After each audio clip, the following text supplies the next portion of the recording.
Desacelerar do estilo da vida moderna e adotar um jeito de viver priorizando a qualidade e não a quantidade.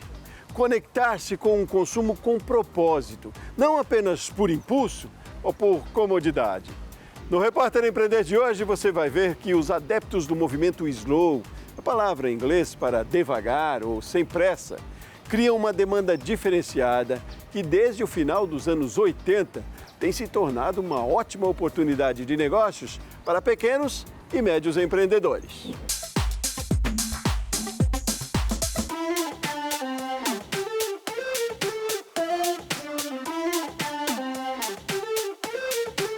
Olá, eu sou Thaís Carbalau, tenho 41 anos, sou formada em Engenharia Civil pela UEL aqui em Londrina. Tenho uma empresa aqui em Londrina que se chama Moe, é uma empresa de decoração infantil e a gente vende tudo para esse universo de decoração e também para as crianças, muito focado nesse segmento infantil. Então, roupa de cama, papel de parede, tapetes, roupinhas e agora mochilas, várias coisas. E o meu negócio se enquadra nesse movimento slow por alguns motivos, né? Então, primeiro, a gente produz itens de muita durabilidade e muita qualidade. Então, esse é um quesito básico aqui no nosso negócio. Então, a gente utiliza das melhores matérias-primas, né, para fazer as nossas roupas de cama, papel de parede. E isso faz com que o produto tenha uma vida útil muito longa, né? Então, não gerando essa necessidade de repor e de comprar novamente, né? Que é justamente o que é contrário a esse movimento de fast fashion, né? Onde a gente quer sempre estar dentro da moda e renovar o guarda-roupa, mesmo que a peça ainda esteja boa, né? Então, o nosso produto, ele dura muito tempo. A gente tem alguns relatos de clientes, inclusive, que gostariam de trocar a coleção, que gostariam de comprar outros produtos, outra roupa de cama, mas que não tem necessidade porque o produto ainda está ali, ainda está intacto, né?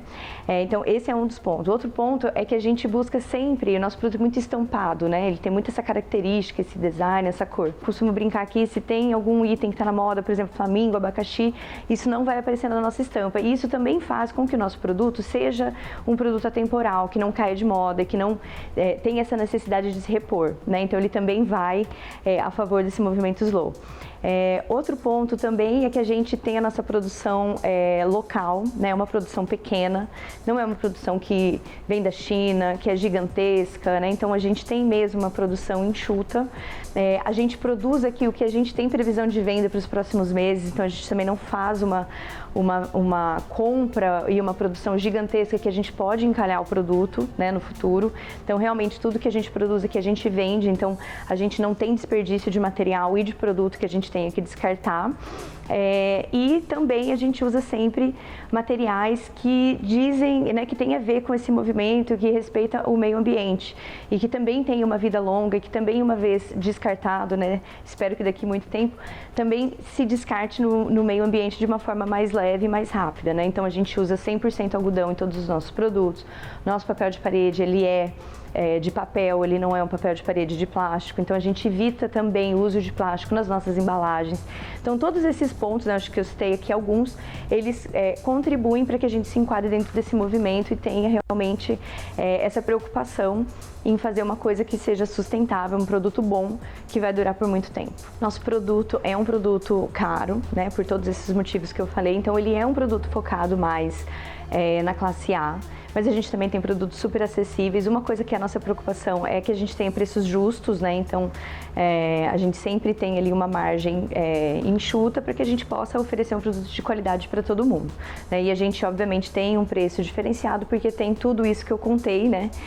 Toda essa cadeia, que é uma cadeia muito mais onerosa do que uma produção em alta escala. O próprio termo em inglês significa devagar, né? Então, seria uma desaceleração da nossa vida, uma busca por aproveitar melhor o tempo, estar mais integralmente presente nas coisas que você faz. E do ponto de vista dos negócios, eles podem refletir essas necessidades das pessoas que gostariam de desacelerar um pouco, né? Então, se alimentar de uma forma mais prazerosa e mais calma, você ir para alguns lugares que refletem essa filosofia, você fazer o que você gosta sem aquela pressa e aquela correria do dia a dia. Então, tudo se reflete, né, tanto na vida pessoal e a partir dessas necessidades, os negócios poderem contribuir para trazer soluções, para trazer coisas importantes para essas pessoas que querem desacelerar.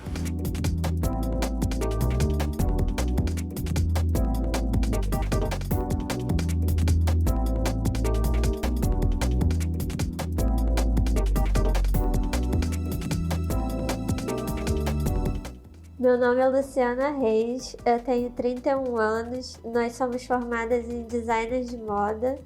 E o nome da nossa marca é Liz Laure, é uma marca brasileira, alternativa e slow fashion. Meu nome é Letícia Malma, eu tenho 28 anos.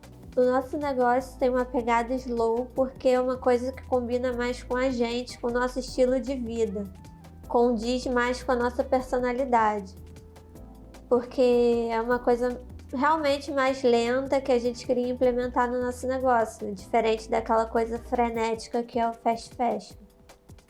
Então, eu sou uma pessoa que eu vim do mundo dos brechós, então assim, a minha relação com as roupas é diferente. Eu sou uma pessoa que preza muito por qualidade e eu ficava muito decepcionada com as roupas do fast fashion, uma vez que eu recebia roupa, usava 5 vezes e a roupa ficava ruim em pouco tempo, e às vezes a gente pagava um preço alto, às vezes 50, 100 reais, 150 até 200. Então, por isso, a nossa decisão foi trabalhar com slow fashion nessa vibe de produzir peças duráveis e sustentáveis de certa forma, porque ao invés da gente investir muito dinheiro fazendo vários e vários produtos, a gente preferiu investir o dinheiro em materiais bons que fazem a roupa durar mais tempo e por conta disso a pessoa vai consumir menos peça de roupa, mas pelo menos vai ter uma roupa lá durável. Então por isso que nossos designs são atemporais. Então o nosso negócio se enquadra nesse movimento que é o slow fashion a partir do momento que a gente opta por comprar materiais de ótima qualidade, assim como o nosso zíper, por exemplo. Nós sempre optamos pela marca YKK, que é uma marca até usada pelos montanhistas e até para equipamentos de montanhismo. Então nós temos muito cuidado em fazer roupas que sejam realmente duráveis, diferente do fast fashion das grandes varejistas. O nosso processo produtivo também visa ser viável também para a pessoa que está produzindo, que no caso nós temos um ateliê que trabalha conosco e tem que ser uma coisa sustentável para eles também, diferente do slow fashion, do fast fashion, que às vezes pagam um valor mínimo para uma peça ser produzida e nós achamos justo pagar um valor que a pessoa realmente solicitou, assim.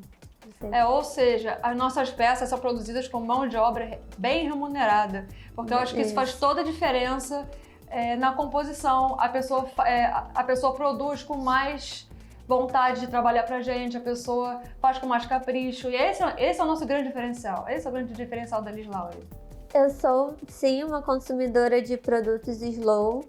Desde a época da faculdade, eu sempre gostei dessa pegada de sustentabilidade. Eu tive uma professora muito boa na faculdade que sempre me induziu a essa pegada do slow fashion. Então, como eu tenho uma história advinda dos brechós, inclusive eu ainda tenho um brechó e eu sei o quanto é difícil de produzir uma peça, e o quão trabalhoso principalmente porque estamos à frente, né, de uma marca que está produzindo também. Então eu dou muito valor a marcas de slow fashion, porque eu sei que a galera por trás trabalha com muito mais afinco em produzir, sabe, uma peça que tem uma durabilidade. Então sim, eu sou uma consumidora de produtos slow fashion, eu sempre procuro por marcas principalmente alternativas e que trabalham dessa mesma maneira para justamente evitar o fast fashion. Até porque eu mesma não me identifico muito com algumas peças que as grandes varejistas vendem.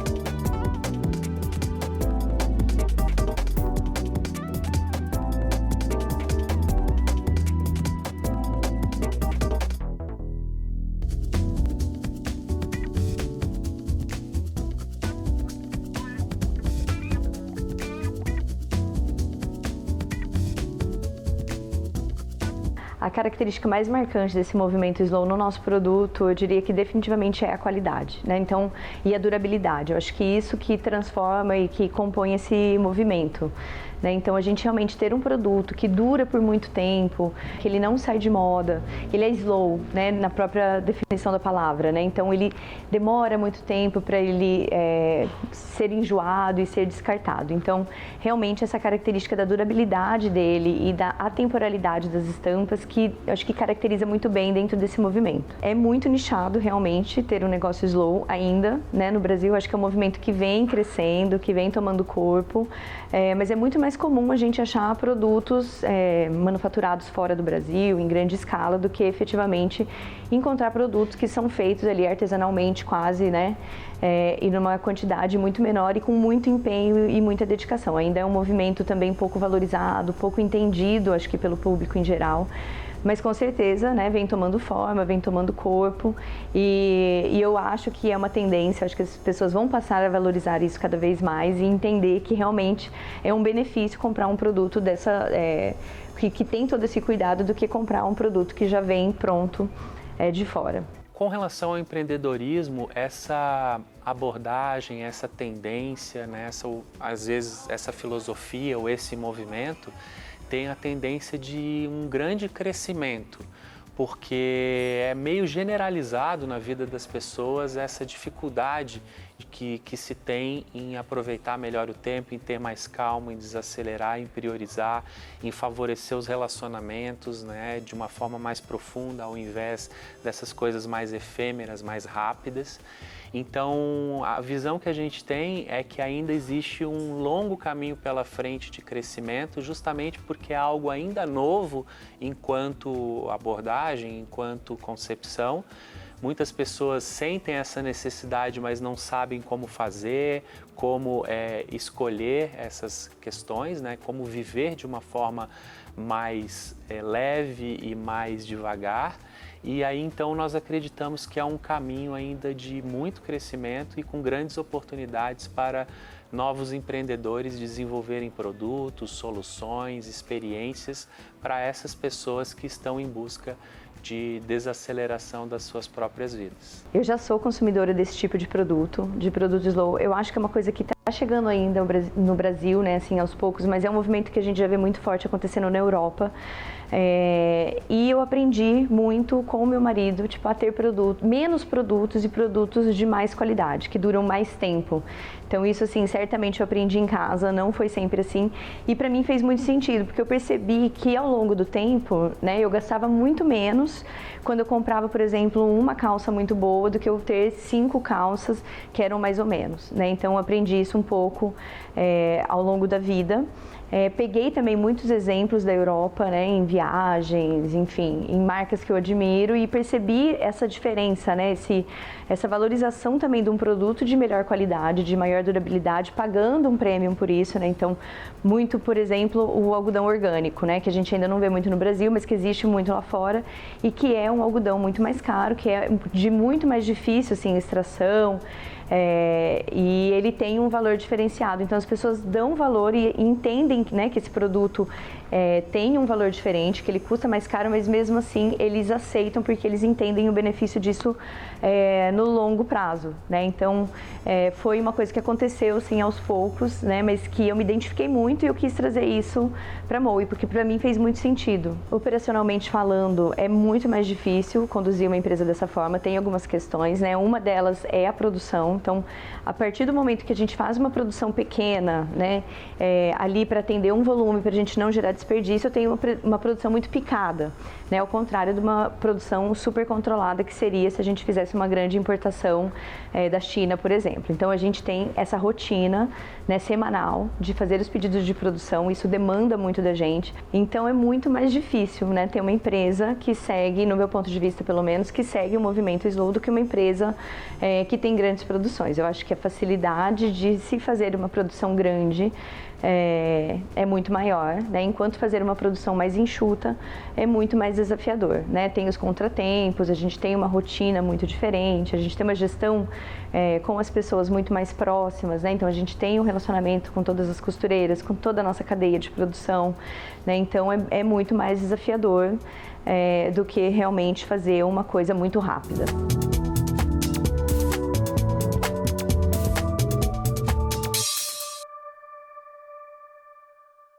Você já viu como funciona uma decoração slow e também um negócio de roupas slow bem descolado, né? Agora você consegue imaginar o glamour da moda em peças elegantes adaptadas a esse estilo? Pois olha, uma advogada capixaba apostou nesse nicho. E é o que a gente vai ver depois do intervalo.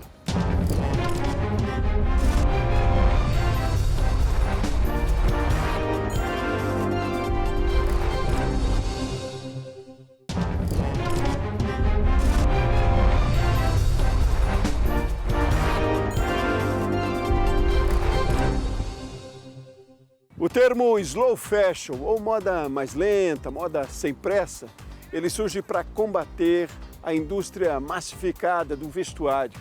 E a ideia é valorizar produções locais, produções regionais e também reduzir os impactos ao meio ambiente.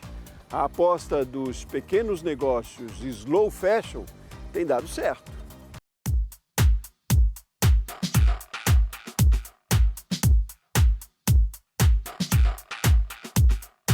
A Atitude tem o conceito dos 3 As. Autoral, porque eu desenvolvo do zero tudo aqui. Além disso, artesanal, porque ela é feita à mão e feita em solo capixaba. Atemporal, porque a gente acredita que a roupa ela não tem uma estação definida. Faz parte do guarda-roupa inteligente que a mulher repita várias vezes, até para se tornar um consumo sustentável. Sobre a questão do slow fashion, hoje como nós trabalhamos com peças que são com uma quantidade reduzida, é porque a gente acredita que o slow, na verdade, ela vem de várias formas, mas quando se trata do slow fashion, é porque são peças que têm um trabalho maior, um cuidado maior, e por isso a gente respeita o tempo de produção. Então existe um respeito em toda a cadeia produtiva, desde a escolha assertiva da matéria-prima, até entender qual é o tempo hábil para aquilo sair de uma forma excelente e ainda assim remunerando bem todas as pessoas que fazem parte desse processo até chegar nas mãos da nossa cliente, que a gente carinhosamente chama de amiga Atitude. Eu sou Júlia Loyola, tenho 25 anos, sou advogada por formação e diretora criativa da Atitude por paixão. A Atitude ela surgiu há 2 anos e foi bem quando eu tinha acabado de me formar em Direito. E hoje, por meio da Atitude, que são as nossas roupas que a gente desenvolve do zero aqui no Espírito Santo, a gente realiza o sonho e faz parte do dia a dia de muitas mulheres. Eu decidi montar a Atitude com foco no slow fashion, porque fazer roupa qualquer um pode fazer. Mas se diferenciar, inclusive isso deveria ser um grande ponto de inflexão das pessoas, é um maior desafio. E na verdade é o que faz com que a gente se sinta na jornada. E criar uma marca slow leva uma grande responsabilidade, porque são muitas famílias, na verdade, que são alimentadas por esse sonho. Mais do que isso, existe um ciclo, de pessoas que chegam, conhecem, consomem, se tornam fãs, voltam. Aí a gente produz, gera mais empregos, ao mesmo tempo faz toda a compra de material de novo, começa a criar peças novas, faz um lançamento e tudo volta. E aquela pessoa retorna. Para fazer uma moda slow hoje é muito desafiador, mas só que é muito bom, porque é maravilhoso você passar na rua e você saber de longe que aquela peça é da Atitude, é da tua marca, porque a gente não faz nada copiando o outro. E por isso que é o legal do slow, essa autenticidade, porque se você tem tempo para produzir, criar com calma, Você não precisa copiar o outro para gerar novidade toda vez. Então, isso que eu acho assim fantástico do mundo slow e que é um grande diferencial. Por se tratar do movimento slow fashion, existe uma necessidade de respeitar todas as etapas do processo. E por respeitar, é extremamente custoso, porque todo mundo tem que ganhar, uma relação ganha-ganha. Quando você está falando que a pessoa que está trabalhando para você, ela é bem remunerada, a pessoa que vendeu o tecido, que produziu o tecido, por ser de extrema qualidade, ela também é remunerada. O próprio custo da operação, ele é um custo mais elevado. E isso faz com que nem todas as pessoas consigam ter acesso ao final. Então é bem nichado. Hoje a nossa clientela, grande parte, ela é formada por pessoas do nicho A. Então é uma classe A, é uma classe que ela tem um poder de compra alto, tem uma liberdade financeira para que ela possa usar as peças, por exemplo, de alfaiataria para o trabalho e não para só momentos especiais, jantares. Então acaba que fica bem direcionado.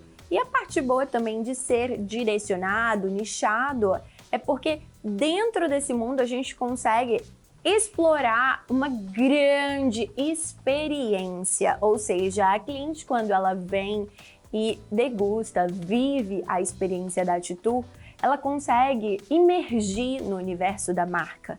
E sabe a jornada do cliente, quando ela entra e ela já se encanta, mas ela se encanta não só por ter um produto bom, um bom marketing, por também entender que é um atendimento bom, porque, enfim, isso é a nossa obrigação. O nosso prazer está em encantar, e encantar existe um custo. Por isso que é extremamente direcionado, até porque, gente, convenhamos, quem atende todo mundo não atende ninguém. Então hoje a gente acredita mesmo que é melhor fazer muito bem feito, mas para um público que prestigia, que entende e que inclusive se torna fã do nosso trabalho.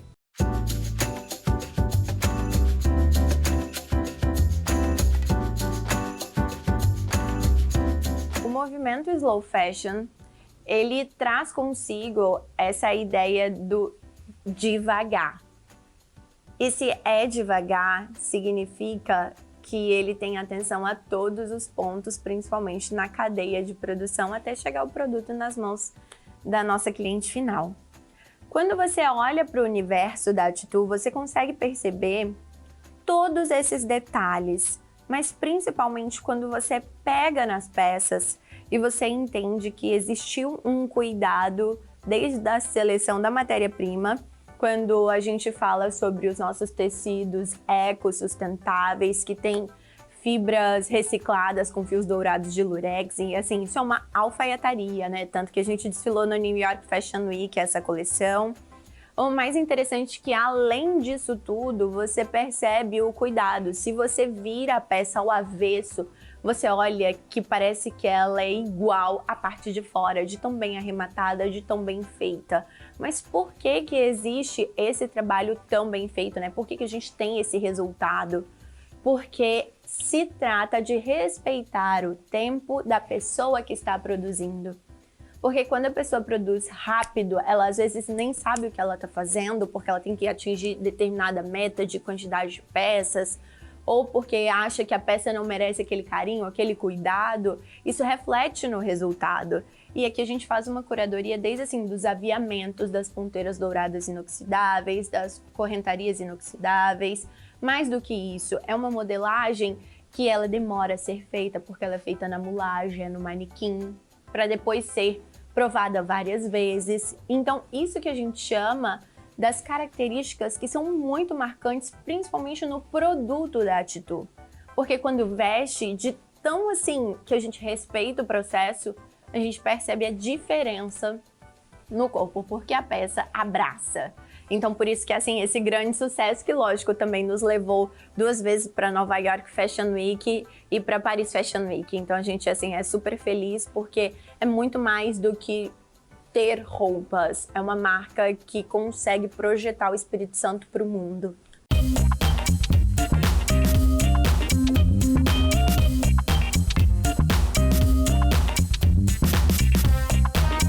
É super curioso porque eu adoro o slow fashion. Porque eu sei que é uma peça que ela é mais trabalhada, ela tem um carinho, ela é feita de forma diferente. E eu, após, né, essa questão da faculdade, eu fiquei muito assim voltada a ter um olhar muito mais criterioso para o que eu realmente merecia. Por isso que eu comecei a criar as peças, porque eu via que nada do que tinha assim ao meu alcance era muita repetição.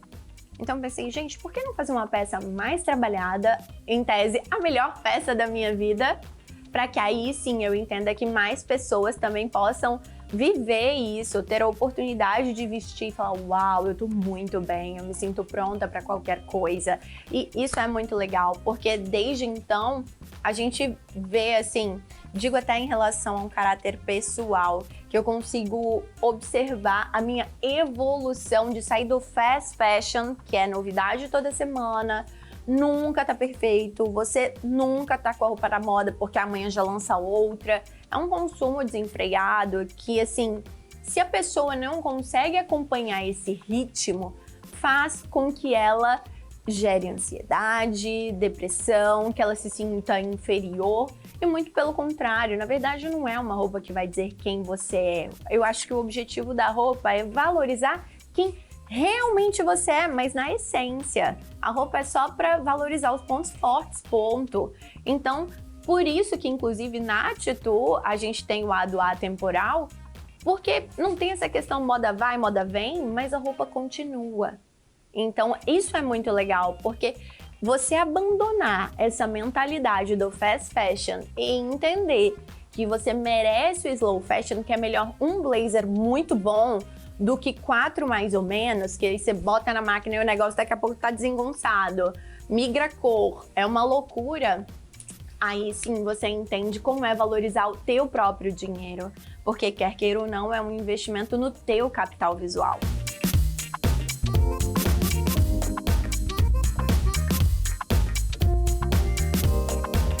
Eu estava no 9º período, eu tinha feito OAB, TCC e ainda tinha mais um período. E aí eu pedi a oportunidade para minha avó para que eu pudesse ir a São Paulo fazer um curso de design de produto de moda pela manhã e um de e-commerce e suas vertentes à noite. Foi um curso de férias que estava acontecendo e dali eu peguei todas as informações possíveis e fiz como se fosse um mini portfólio mesmo do que eu queria e do que eu não queria numa marca. E avaliando todas as pessoas que estão no mercado, no setor de vestuário premium, que é onde a Atitude se encaixa, eu observei que muita gente fazia mais do mesmo. E que no final, o que diferenciava eles era só a questão ou de preço, quem tinha melhor preço, ou em relação a tempo de jornada. E quando a gente começa do zero, enfim, todo mundo sabe que é muito desafiador, porque você não consegue os melhores valores, porque você tem uma quantidade muito reduzida e mais do que isso, é novo. Então você tem que criar o teu próprio branding. Então assim, é com emoção mesmo. E desde então, eu optei pelo slow, principalmente por ser um diferencial que a cadeia produtiva, ela se retroalimenta. Existe então essa relação ganha-ganha, onde quem está produzindo ganha, quem está recebendo o produto por um valor que a gente acredita que é justo também ganha, e mais do que isso, a gente consegue se diferenciar do mercado por conseguir desenvolver um produto que é exclusivo. As questões que envolvem o slow fashion, acredito que o maior desafio é a mão de obra qualificada. Porque para desenvolver um produto que requer um critério maior, você precisa de ter uma pessoa que entenda quem vai receber aquele produto. Mais do que isso, que além dela ter as instruções, ela tenha amor pelo que ela faz. O amor, ele na verdade, ele diferencia, né, as pessoas, porque é diferente quando você pega uma peça e você vê que a pessoa gosta do que ela faz, a pessoa faz bem feito. Ela não faz por fazer, ela faz porque aquilo motiva ela, aquilo impulsiona o coração dela. Então, mais do que a técnica, é quando a pessoa gosta do que ela faz. E a mão de obra hoje, a gente tem, assim, consegue observar que, de acordo com o tempo, as costureiras, elas estão cada vez mais, assim, em extinção, se posso dizer, essa classe. Porque quem é costureira, muitas vezes não foi ou não é valorizada. E ela não quer que a filha dela seja costureira também. Então ela dá o sangue para que ela tenha condições de bancar uma faculdade, de dar um futuro melhor para a próxima geração dela. E como as filhas também, filhos, olham tamanha batalha, eles também não querem. Então, o que sobra agora para nós é a questão do desafio de unir a máquina, a tecnologia, a pessoas que conseguem direcionar esse processo e otimizar em algumas fases. Mas mesmo assim, o Slow Fashion requer muito um trabalho que ele é mais voltado para a atenção, para o cuidado, para o detalhe, coisa que a máquina não tem, coisa que a máquina não pega. Então, hoje, a gente, assim, para montar uma equipe tem uma big dificuldade, mas quando a gente consegue ali reunir, na verdade, os meus próximos desafios é treinar mais pessoas. É uma das, assim, ponto 1. Porque se a minha costureira, ela já tem determinada idade, vai chegar um momento que ela não vai aguentar mais seguir. Até porque a marca por si só, ela precisa crescer. Então a demanda vai aumentar. Em tese, a gente precisa ter mais costureiras. Então a gente tem que gerar primeiro o desejo da próxima geração em se interessar por esse trabalho. Depois disso, treinar essas pessoas. Existem marcas que, assim, conseguem treinar para a pessoa começar por oficina e depois ela vai crescendo dentro da marca. Isso é incrível. Enfim, acho que é um projeto lindo, futuro para Atitude também. Mais do que isso, fazer com que esse ciclo continue, sem a gente perder essa mão de obra, que é o pouco que tem ainda, que faz muito bem feito.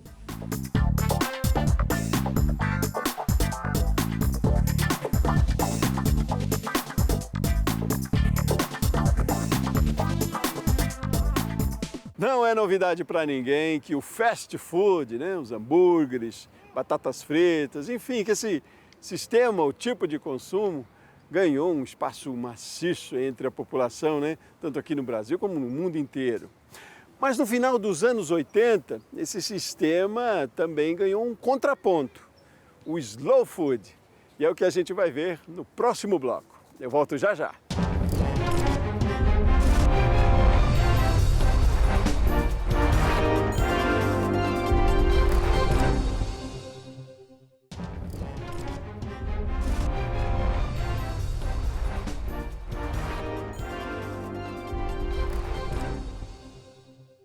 Alimentos frescos, orgânicos e livres de defensivos. Tudo isso produzido por produtores rurais que adotam práticas sustentáveis. E estão aí alguns dos valores dos adeptos ao slow food. Você vai conhecer agora pequenos negócios que atenderam o chamado do consumo consciente.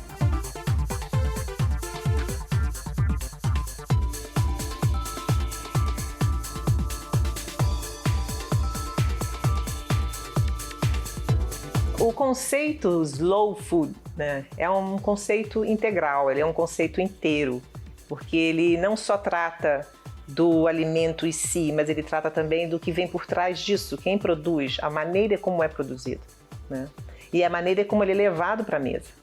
Então existe uma conexão entre toda essa cadeia. Né? O prato, a confecção do prato é o resultado daquilo que foi colhido, que foi plantado por alguém, que foi submetido a um espaço onde venda, ou que foi trazido pelo próprio personagem que plantou e confeccionado por quem tem esse compromisso também. E sabe reconhecer o valor desse produto, porque não só ele é livre de agroquímicos, né? Tem uma confecção de uma pessoa que tem mais compromisso com a proteção do solo. Então, aquele que está preocupado na produção do seu ingrediente, sabendo que ele também está protegendo o solo, faz muita diferença. E não só no conceito da coisa, mas sim na prática. A gente recebe isso e é possível testar no paladar. É impressionante como você consegue fazer a diferença no paladar de um ingrediente que vem de uma origem, de uma fonte pura dessa, com uma outra fonte que seja convencional. Hoje se estima, né, se estipula como convencional o que se produz na agricultura dos últimos 50 anos. Considera o ser humano que trabalha na terra. Então, a ideia é valorizar o ingrediente e o produtor, né? Então, a gente sabe que, é claro, a gente sempre precisa pagar um pouco mais por isso. Mas, ao mesmo tempo, a gente sabe que evita gastar no futuro com as consequências da nossa saúde. Ou, pelo menos, que a gente tenha um pouco mais de certeza de que a gente vai vai consumir os nutrientes que realmente estão ali. Criado inicialmente como protesto à abertura de uma das lanchonetes mais famosas do mundo, o movimento Slow Food estabeleceu uma base filosófica para estimular as pessoas a mudarem o hábito de se alimentar. Junto com isso, foi criada uma demanda de negócios nesse segmento de comidas saudáveis.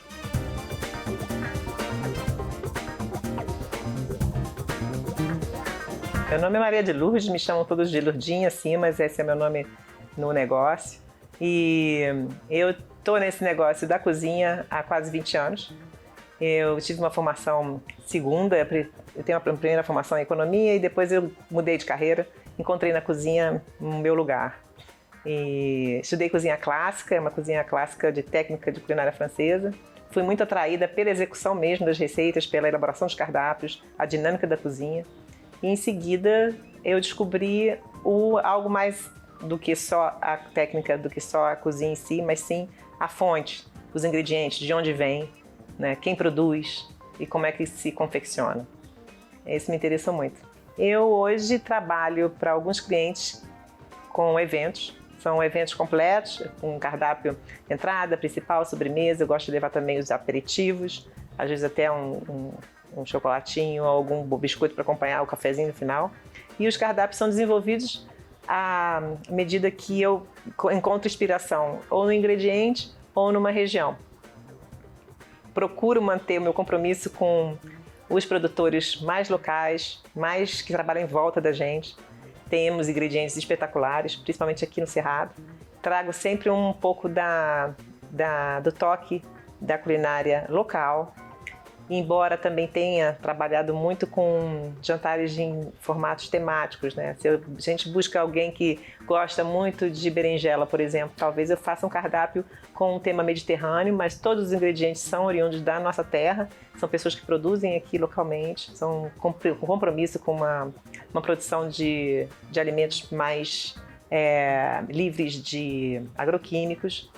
E eles trazem para mim na Feira do Ceasa, na agricultura familiar, majoritariamente, ou se não, alguns também são do CSA, da Comunidade que Sustenta a Agricultura, e então são grupos que se reúnem e pagam mensalmente ou anualmente a esses produtores e que fazem essas entregas em casa. Então existe uma cesta também que eles fornecem semanalmente com uma variedade de produtos produzidos por eles.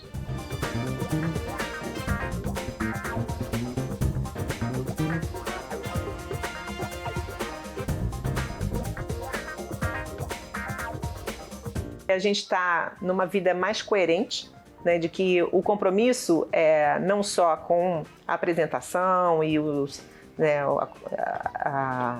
a figura do jantar ou do prato ou da elaboração daquele cardápio, mas sim que existe algo por trás de tudo isso, né? Existe uma cadeia muito grande. A gente liga a agricultura com a saúde, a gente tem a confecção do alimento no meio, né? Então, é pensar que aquilo do que nos estamos alimentando não só nos traz prazer, mas também nos traz nutrição, né? Então, a busca pelo prazer de comer um belo prato também reflete na nossa saúde, né? A gente pode buscar isso no futuro. E aí a gente está vivendo, na verdade, na atualidade, a consequência da opção que nós fizemos nos últimos 50 anos, baseado na agricultura convencional, né? Que é uma agricultura de monocultura, monótona, de pouca variedade, né? A gente vai para o supermercado hoje, a gente encontra os mesmos ingredientes ao longo do ano inteiro. Para que esses ingredientes sejam produzidos durante todo o ano, é preciso que algo extra seja dado a elas ou que se force um pouco, né, a expectativa de vida de uma planta. Então, e majoritariamente hoje a gente tem no Brasil um consumo muito grande daqueles alimentos que são de origem europeia. Então é bom também que a gente comece a lembrar que nós temos uma flora nativa, uma fauna maravilhosa, uma flora incrível e uma diversidade que a gente pode explorar mais, né? E buscar esses agricultores que conhecem esses produtos, que conhecem ou demandar desses produtores que eles sim tragam para a feira essas hortaliças que são, às vezes já caíram em desuso, mas em algum momento já se escutou, já se comeu na infância, ou a avó conhece, né? Algumas são muito recentes que caíram em desuso, datam de, sei lá, 60, 70 anos. Quer dizer, caiu-se em desuso porque não interessa comercialmente trazê-la para o supermercado. Mas é bom que a gente lembre disso, resgate, porque essas hortaliças às vezes são até muito mais resistentes, mais fáceis de ser implementadas no sistema da agricultura, melhor para o produtor, porque ele consegue, às vezes, umas que são mais perenes, que conseguem produzir durante mais tempo ao longo do ano.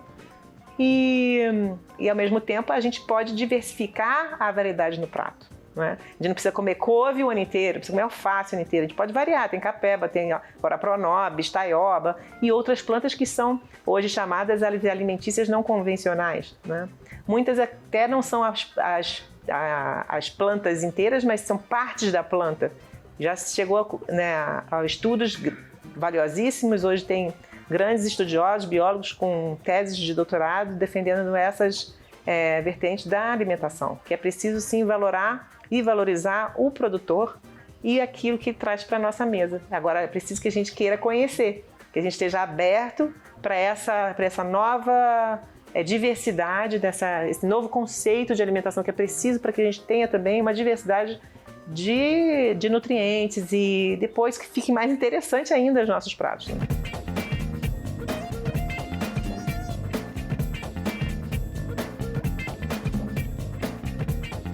Eu encontrei nos meus clientes um perfil, que são aqueles clientes que realmente estão interessados em uma boa alimentação. E isso significa dar valor a quem confecciona. São aqueles que conhecem, apreciam o paladar, apreciam a origem e apreciam aqueles que têm compromisso com aquilo que falam, né? Então, eu vejo sim que a grande parte do perfil do meu cliente é aquele que já entendeu que nós precisamos, sim, valorizar a sustentabilidade. A gente precisa enxergar para o mundo da agricultura não convencional. Uma agricultura contemporânea que dê espaço à diversidade e que cuide do solo. Porque na agricultura convencional a gente tem uma exaustão do solo, né? A produção subsequente de um mesmo cultivo durante décadas, né, anos a fio, já se sabe que isso traz uma exaustão do solo, além de um consumo gigantesco de água, né? A gente precisa de água para poder produzir. E nesse consumo de água que a gente coloca no alimento, a gente também consome. E não só na grande escala, na grande produção, a gente tem boa parte dessa produção sendo exportada. Então, se a gente pensar que a gente também exporta não só alimento, a gente exporta a nossa água, a gente pode repensar nosso modelo de consumo. Porque tem tudo a ver com o que eu acredito, né?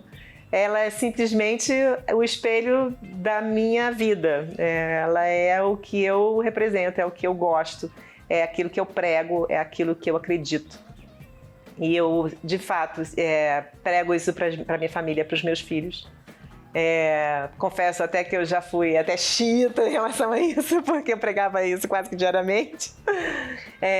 Mas eu gosto muito do tema e eu acho que isso se transfere para a sociedade, né? Se a gente transferir a maneira como as pessoas se alimentam, a gente transfere a maneira como as pessoas vivem e a maneira como elas vão lidar com a sua saúde. E fora o lado prazeroso de confraternização, que eu acho que a mesa é um momento de confraternização, é um momento de celebração, é um momento de discussões e também é um momento de resgate das nossas histórias. E é onde a gente se une, enquanto família, enquanto amigos. E eu acho que para mim a base da sociedade deve ser em volta da mesa. Aí num primeiro momento, se a gente levanta uma bandeira, né, ou rotula o nosso negócio como algo que não já está presente e comum, talvez sim venha a causar uma certa resistência, mas eu vejo mais como uma curiosidade do que resistência. Eu acho que as pessoas estão mais abertas, eu acho que existe uma juventude mais aberta para o novo e eu confio muito que essa curiosidade jovem, principalmente, traz a busca por algo que seja inovador. Embora, muitas vezes, nesse caso, resgate de algo que eles não conheceram, né, dos seus antepassados.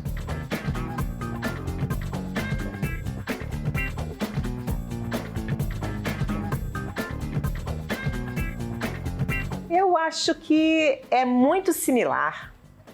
Eu acho que o negócio em si é similar. O que acontece é a educação, né? Quando você transfere aquilo que você conhece, que você demonstra acreditar, a resposta é positiva.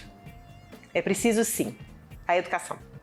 Assim, no momento em que você consegue educar o público ou mostrar para ele a que você veio, fica muito mais fácil. Inclusive, eu acho até mais curioso e inusitado, né? Poderia chamar atenção, acho que até mais do que um convencional.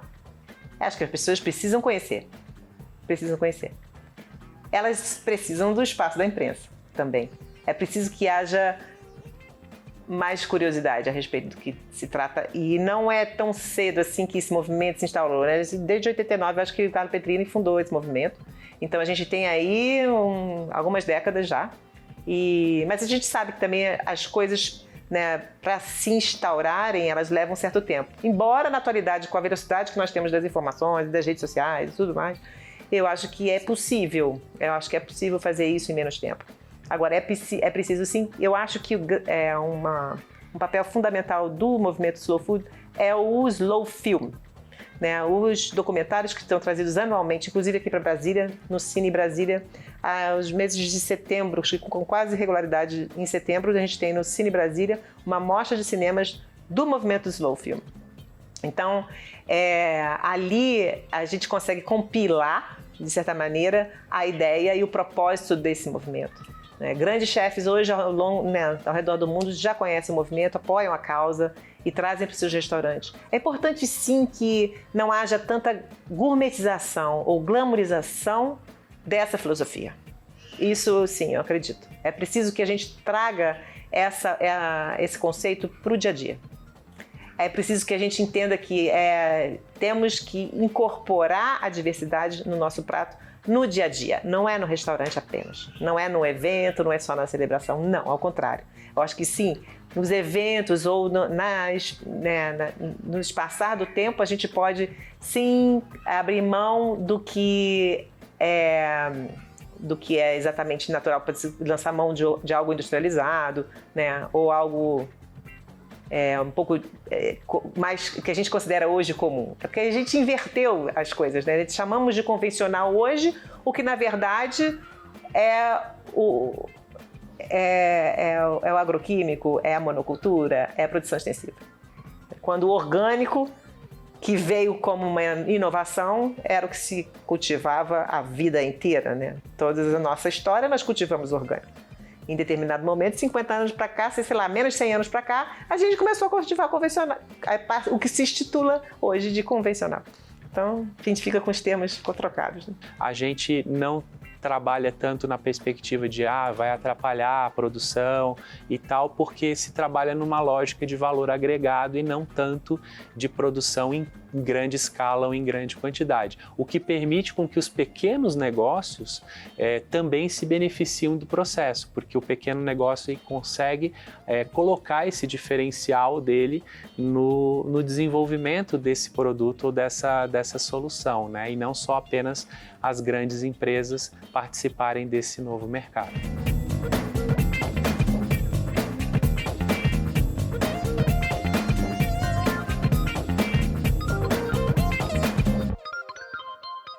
Realmente um modo de vida mais saudável, com valorização do que está ao nosso redor, é até mais simples e muito valioso também, né? Bom, espero que as ideias do programa de hoje tenham inspirado você a, quem sabe, empreender também nesse segmento. Repórter Empreender fica por aqui. Eu volto no próximo programa. Um abraço grande para você e até mais.